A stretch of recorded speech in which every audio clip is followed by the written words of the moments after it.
Good morning everyone, my name is Aarti from Kumari Mayawati girls PG college. तो guys, आज हम बात करते हैं डेवलपमेंट बायोलॉजी का। एक टॉपिक है ग्रोथ एंड इनवेसिवनेस ऑफ प्लेसेंटा। ये क्या होता है? फर्स्टली बात करते हैं प्लेसेंटा की कि प्लेसेंटा क्या होता है। Placenta is a whittle connecting organ होता है जो between maternal uterus and the foetus के बीच में होता है।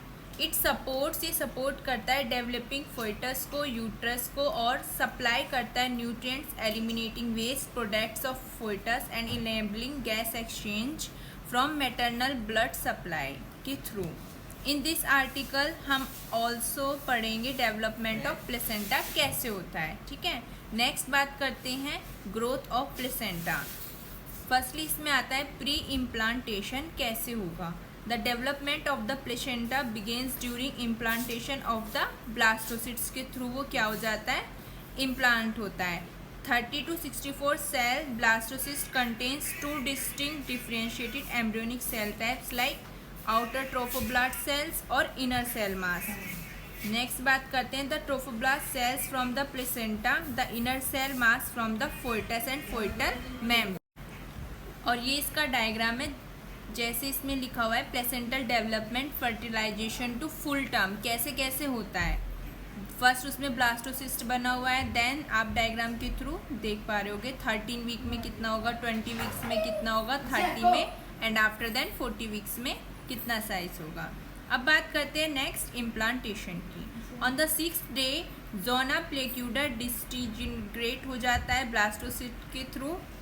Hatches allowing implantation to take place and trophoblast cells interact with the endometrial decidual epithelium to enable the invention into the maternal uterine cells के through वो उसमें able हो जाता है। Embryo then secrete protease secrete करता है वो, और यूट्रिनल स्टोमा में इम्प्लांटेशन इंटरनल होता है। वो नॉर्मल इम्प्लांटेशन कहाँ पे होता है, एंटीरियर और posterior wall of the body of the uterus में।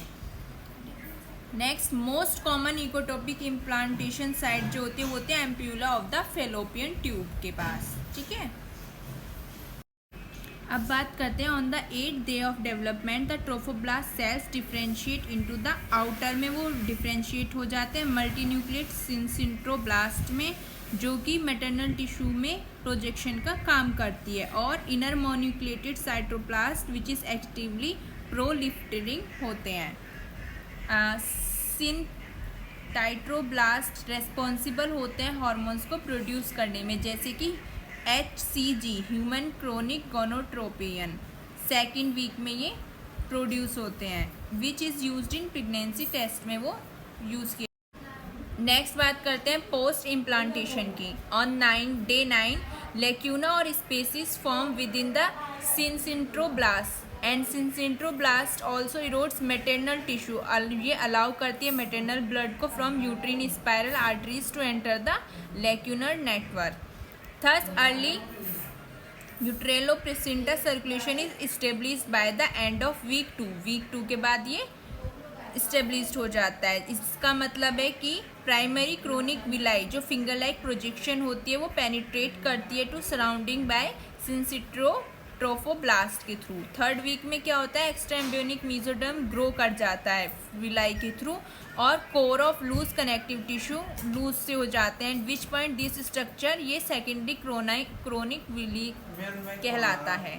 Bye the end of 3rd week embryonic vessels begin to By the end of the 3rd week, embryonic vessels begin to form in the embryonic mesoderm of the secondary chronic villi.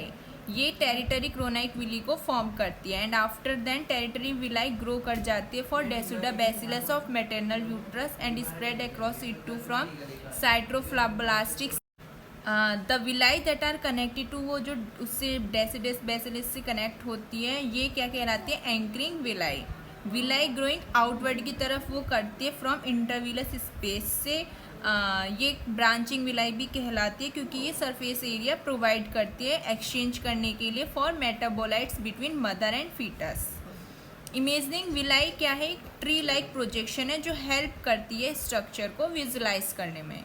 Next बात करते हैं invasiveness of placenta. बात करते हैं invasiveness of placenta की। Invasiveness placenta मतलब ये एक ऐसी कंडीशन है जहाँ पे अटैच टू स्ट्रांगली और invades to deeply into the wall of the uterus से ये कनेक्टेड होते हैं। इसका दिस में result in the placenta not separating, placenta separate नहीं होता, वो डिलीवरिंग करता है for the baby does following delivery of the baby and may cause extra bleeding if efforts to remove the placenta are made. Placenta disease can be categorise by severity. Placenta accreta भी हो जाता है, किसी किसी को इनक्रीटा भी हो जाता है, पर्सिडिटा भी हो जाता है। प्लेसेंटा एक्रीटा क्या है, ये अटैच होता है स्ट्रांगली टू मस्कुलर लेयर और यूट्रिनी वॉल से but does not invade it. और प्लेसेंटा इनक्रीटा क्या है, ये इन्वेड करता है मायोमेट्रियम में। और placenta invades through full thickness of uterine wall and can attach to adjacent organs in the abdomen, usually the bladder.